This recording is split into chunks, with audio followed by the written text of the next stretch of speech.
Hi everyone, my name is Abby and I'm one of the hosts of this podcast, Stand Proud, Stand Jewish.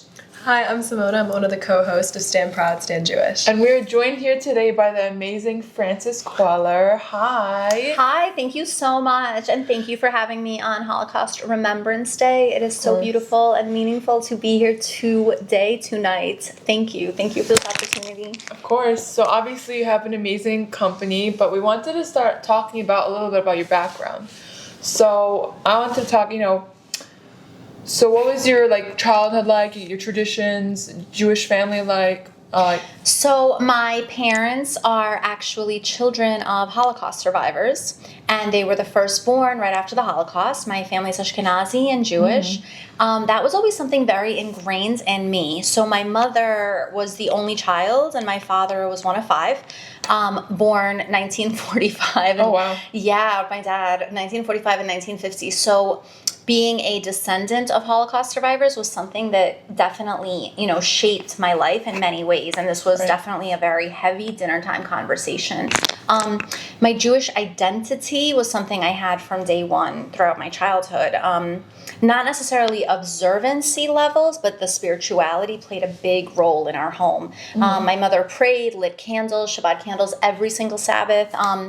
My parents were very deep in prayer. So, and then my family immigrated from the former Soviet Union to the United States, and then I was born. I was born in Forest Hills in Queens. I actually opened the business there, so that's where the big flagship is for KwellerPrep. I'm really happy to share with you that that's my childhood home and many of my childhood memories. So I get to go there every day, and I get to go back to my roots on a regular basis. What did your parents think about you? Were they entrepreneurs themselves, or what type of jobs they have? My parents were not entrepreneurial at all. Is this what they wanted for you, or did they have a different path and vision, a maybe more proper, or They did not have this path. I definitely was out of the box. But, it's funny that this is even one of the questions because, so my parents were union workers. My mother worked as a school aide. She later became a teacher in a New York City public school. She worked in a yeshiva for many years as an aide, and then she moved up. So in her adult years, she was already becoming a teacher, and now she's retired. My dad was a building worker for many years. My parents were in a union, and my dad worked actually in Delancey Street. He sold clothes at some point also. So my parents really had jobs. Right. And they had safe union jobs. And that's the way they are. But again, I was born in a household where I'm being told, you're a child of Holocaust survivors. You're the first child in America. You can be president one day. I mean, that was ingrained in my mind. So I knew that I'm a descendant of, people who did not have opportunities. I have opportunity, and here I am now as the grandchild of Holocaust survivors, the first generation in America. So I definitely went strong with the entrepreneurial vision. So maybe it was in my prior genes, but not the parental genes, which is funny. Our main listeners, the main people we're targeting this to, is high schoolers and how to connect their Jewish identity with today's current events. When you were in high school, how did that drive you? What were you doing in high school to get where you are now? I was involved in the Jewish club in high school. In college, that's where I really took my Jewish identity to another level. Because in college, I was more exposed to I went to New York University, the Steinhardt School of Education. So and I was just really exposed. So I kind of grew up in this bubble, in this little immigrant community, and then I'm evolving. So in college I joined the Jewish Heritage Program. I joined the Hillel. I was involved very much in Chabad. Till this day, actually, I still do a lot of alumni events. So I always knew throughout high school and throughout college that I'm representing. So that was something that was very strong with me. I knew no matter what, I'm representing. So it's not just me. And that's also something I know with the business. So many people who come to KwellerPrep now, I realize and I recognize that some parents are there, and this is a Jewish-owned business, and it's a women-owned business. It's certified as a women-owned business. But that's something that really stays. that I know that I'm representing the greater good. And it's really important, especially in today's times, that I'm always representing something bigger, larger than myself. It's not me. It's what's represented. And like during those high school, college years where you're like, yes, I want to do like a test prep, like how did KwellerPrep come to? Because I know you had philanthropy Oh my before goodness. This was manifest destiny. This was like, so I knew that I wanted to help kids get into college. I wanted to show a pathway. This I knew, and I'm still passionate about it. And even when I speak about it, I'm so passionate about it. I wanted to show students a path to get to a higher level. That was so important to me. So it's something I knew. And I felt that when I went to high school myself, this wasn't explained clearly to me. So I heard more no's than yes when I was navigating my own college journey. Right. And that's where I said, I'm going to make a big difference and I'm going to show a path. And the path, I can't tell you that I envisioned KwellerPrep becoming as large as it is today. Right. We have a textbook line. We have a publishing company. We have books internationally sold in ships. We have customers all over the world. This is a certified business. KwellerPrep is a vendor for New York City, a vendor for New York State, a contracted vendor for the Department of Education. I can't say that I envisioned this much happening, but this was really KwellerPrep's origins were to serve the immigrant community, quite frankly, where I grew up. Right. And to show them a path to higher education. That was a big part of a passion project. So you started in philanthropy with the First and Family Fund. What is your experience like, and why did you first go into the philanthropy industry? So KwellerPrep as a private business has been very successful. We service students with all the 5 boroughs. We work, what about the kids who can't pay? What about the kids who need the resources and don't have the privilege of any type of extra expenditure? So that's where the nonprofit came about. So about 10 years ago, I opened what is called the First and Family Fund. So it's for the first kid going to college in that family unit. And it's a scholarship opportunity, and students get free tutoring. We work with grants, we work with organizations.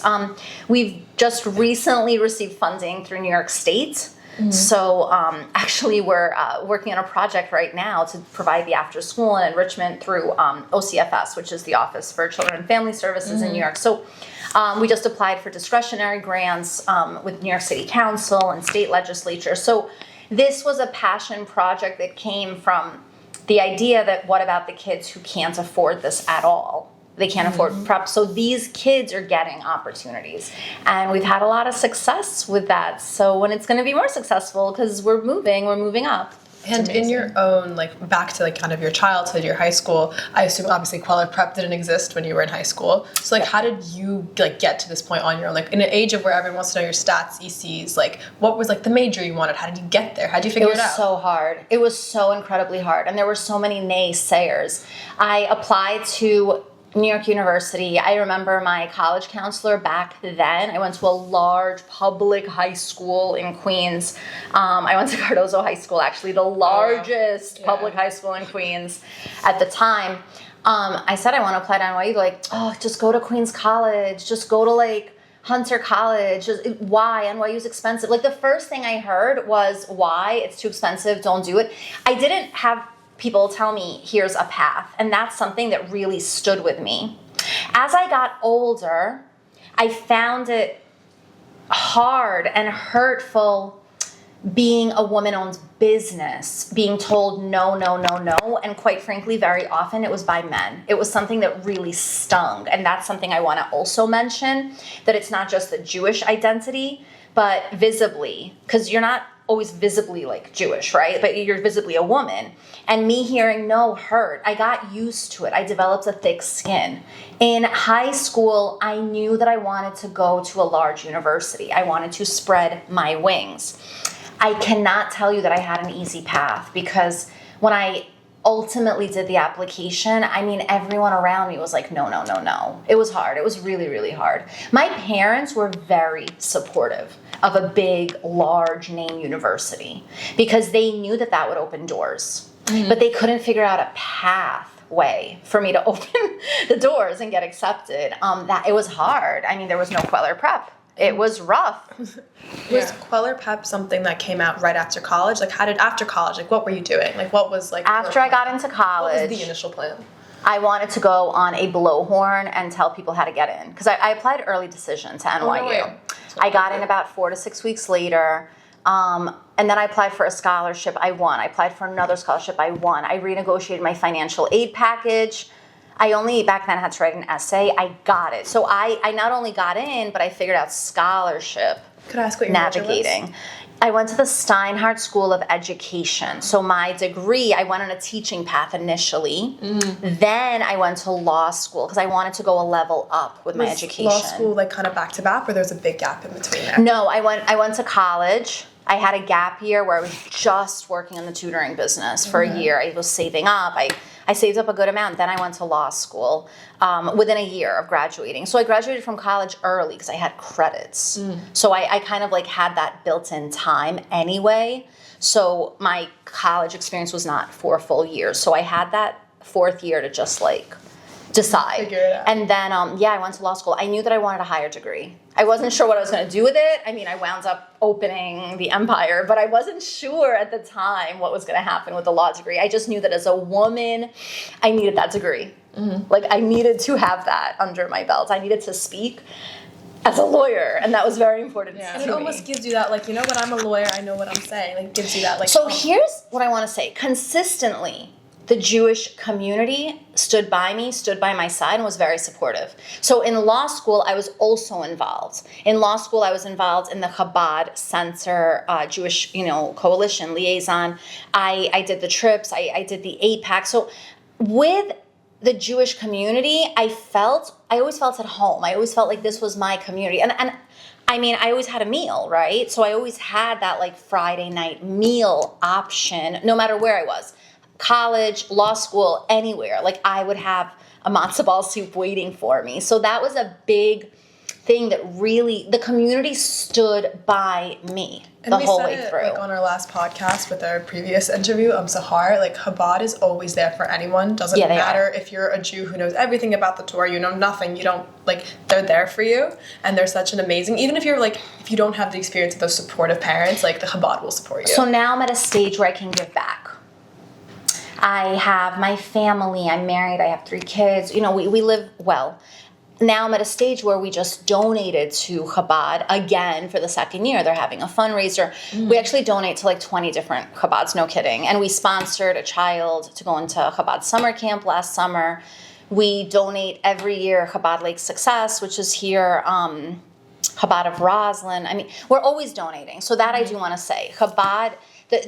but we're always giving back to the community. So it's always clear that we need to give back. We give back to many communities. We help a lot. But the Chabad Jewish community holds a special place because they really take in like everyone. And I wanted to circle back to your law school experience. What certain skills did you learn from law school that really was... Oh my goodness, everything. Skills? Like any adult woman navigating adulthood needs a law degree. Like, it's like actually... It should be like a required part. Because the challenge, the education, sitting for the bar exam, sitting for the LSAT exam, 3 years of rigorous study, and also like knowing what to do in a courthouse, it's indispensable to your life. So I can tell you, it was probably single-handedly the most important decision I ever made, shaping the trajectory of my entire life.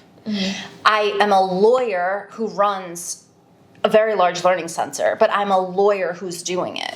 When I'm introduced at schools, when I'm introduced at any principal meetings, it's always like, oh, this is Frances Kweller, ESQ. She's a lawyer and she runs KwellerPrep. So the lawyer precedes the full-time, daily work. Like, you're not just a business owner, you're a lawyer. I'm a lawyer. I'm full-time a lawyer. When I go to bed, when I wake up, like when I speak, the tone in my voice. So that's something that really has stayed with me. And certain organizations have been incredible. The Brandeis Association was AAA+. It's a Jewish organization.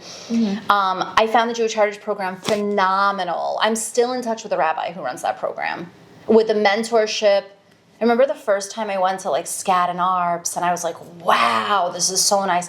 Like I never had that kind of opportunity to see a top law firm. And the Jewish community brought me in, and they showed like, this is a big law firm. And we had lunch there, and we got to speak. I remember I spoke to women who are lawyers, and I spoke to them, how do you balance life? So that was something that I'm so grateful for. The community was always with me. And how no matter do you what. balance it? Because you said you do have 3 kids. Like, how does that all work? That's amazing. I'm really lucky. I have the cutest kids, and I have a built-in babysitter across here. Highly recommend, but don't take her. She's mine. So Abigail. But I'm very grateful. I have an amazing support system. So it's balance. You need to have good balance, and you need to make decisions where Sacrifices. connected to the Jewish community and connected to the goals. Essential, an integral part of community is being married, having children, having grandchildren, having family, having nachas, having joy in growing your family in the next generation. So I couldn't be one without the other. I couldn't like just be someone who has a career. It's not me. Like, I must be a mom. I had to be a mom. And my parents, where I'm an only child, I have 3 kids. So they are living the dream as grandparents. I mean, it's really such a beautiful thing because they have had so much nachas and pleasure seeing their grandchildren. Mm-hmm. So it's not just for you, it's also for them. Because we're in the community. And it's like always like, and my kids are very actively involved. My kids have a very strong Jewish identity. Like, they understand, they know, it's like, it's not a question, they know. And I've been very open with them about October 7. They know that the hostages were released recently. As a mother, I have young children. I showed them the videos. I said, here's the hostage release. We're going to pray for the hostages. I took them to the memorials. They have every Sunday, they have something in the park where I've really made it clear to them that, they have an identity. I've also had many conversations with my very young children that they represent something larger. Mm-hmm. So that's very clear. My kids, I can say, are strong and solid. Like, they know. It's actually so funny, like, even my 3-year-old knows. Like, that's how strong the identity is. Like, they know. Mm-hmm. I'm very proud of them. I'm very proud of the way they conduct themselves at this age. And they're very strong. And they know that there was an attack in Israel. They know that people were, killed and murdered and stolen from their bedrooms and their homes. Like, they're very aware of this. We spent quite a lot of time discussing this and discussing the politics surrounding this, and what it means for innocent people, to be taken advantage of in such a way. Yeah. So your kids go to school, public schools. Have they gone through like any experiences when like someone has said something to them, or like something that's like can be interpreted as anti-Semitic or anything like that? My kids are young, so I think like they're not as exposed, but they're like, I make sure my kids, the kids are in Chabad, the kids are in events, the kids go to fundraisers with mommy, the kids go to rallies with mommy. So my kids are very involved. They're definitely very emotionally aware of where we are today. I mean, in the year 2025, like, they know, they definitely know. And quite frankly, so does their friend circle. Did anything change for you as a business owner? Did anyone maybe look at you different after, obviously, you had a very pro-Israel stance at the end of it? So I have made so much effort to super shine because we have so many different families who come to Kweller, different races, different religions. I've really put more intention into how I operate the business, what the business represents, what the goals are, what the objectives are. And I've really put an effort into making sure that everyone feels welcome.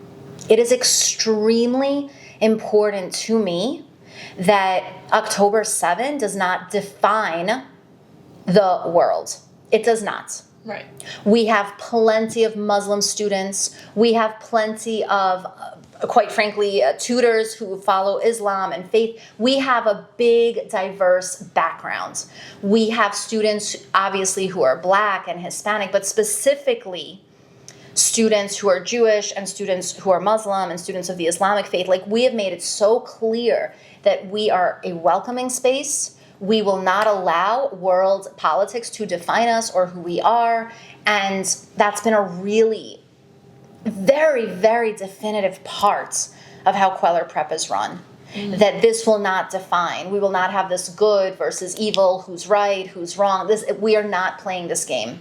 What we're doing is we are very respectful and mindful, and quite frankly, people are really hurt.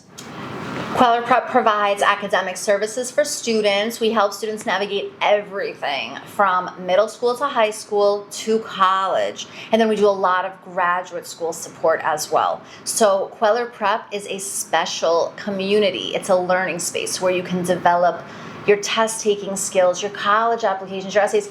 We develop the next generation of lawyers, leaders, physicians. I mean, it's a really great space where everyone is going somewhere. So that next generation will be someone who went to Kweller, and it's pretty cool. So I love it. I mean, that's something I'm very proud of. So as we're finishing this up, I wanted to, what is one message you would send to other young Jewish women who are, who want to be an entrepreneur, want to build something of themselves? Do it young. Do it young. Have your vision early, because if you're not going to it's very hard to do it later. Do it young. Start being entrepreneurial early on. Okay. So through this experience, I wanted to ask you, what is your advice to any young female Jewish entrepreneur that wants to build something of themselves? My advice to any Jewish female entrepreneur is to, number one, remember who you are. Remember that you represent the greater good. You represent community. If you want to have it all, you can. You just need to plan. But my real advice with entrepreneurialism, and my sincere advice, do it young. And also, I mean, a law degree will take you very far. I'm very supportive of women, especially Jewish women, pursuing higher education, and going to law school. Many of my closest friends, many people, they have a law degree. It's a very powerful degree, which you can do anything with, which KwellerPrep will help you navigate that journey. So don't forget me. And we run LSATs, we run everything. And looking back, if you could look at 13, 14-year-old Frances right now, what is the one thing you would want to tell her? Don't listen to anyone who tells you no. Don't listen to any of these people. They don't know what they're doing. They don't know what they're saying. Just because they're a little taller, a little bigger, a little older, a little wiser, don't listen to them. Just listen to the voices in your head and keep moving. Hold that football. Keep going. Just go. But I will say my big strengths, I'm always aware that I'm representing the Jewish community in a positive way. And that's something very important. I'm always aware that it's not just me. When I speak, it's not just me. I represent something. That's very, very, very important. I'm not in this isolated bubble. So keep that in mind also. You're part of a community. You need to be mindful of that. Very important. I think a lot, as I said with Kweller, many times there are families who have never been in a Jewish-owned business, and then they come to Kweller and they're like, wow, this is amazing. And by the way, we serve kosher food at Kweller. So there are times, it's so funny, one of our vendors, he called me, he goes, this woman came, an Asian woman, and she wanted the spicy rice. And what's the spicy rice? It's the plov. So we had little individual containers of plov for the students. And he goes, you got me this Asian customer who would have never come into a kosher place of business. So you never know, you never know what you're representing. Yeah, thank you so much. And we loved having you on this podcast. Thanks for having me. Thank you. Bye. Thank you, everyone.